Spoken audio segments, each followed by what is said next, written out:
Когато видиш, че си изпълнил първата задача, мозъкът иска още и още и още и още. Няма такова нещо като мултитаскинг. Представи си, че всеки ден се будиш и си казваш: днеска ще съм продуктивен. Пак се чувстваш виновен, защото нищо не си свършил. Проблема не е в това, че нямаш време.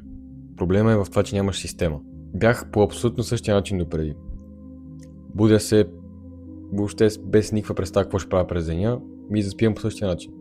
Разбрах нещо много просто. Продуктивността започва от най-малкото – правенето на леглото.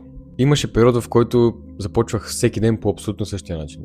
Фащам си телефона веднага след като се събуда и скровам по 1 час, час и половина TikTok и Instagram. Естествено се чудех защо нямам енергия през целия ден. Попаднах на едно видео в интернет, в което някакъв човек казваше: започнете с това да си оправяте леглото. Викам: какви говори той? Ма реших да го пробвам все пак. 1, 2 седмици, 3 седмици подред. И наистина осъзнах, че когато видиш, че си изпълнил първата задача, мозъкът иска още и още и още и още. Това е също като да подкараш влак. В началото е много трудно, но после инерцията те бута. Втората промяна беше, че спрях да си възлагам по 5000 задачи на ден.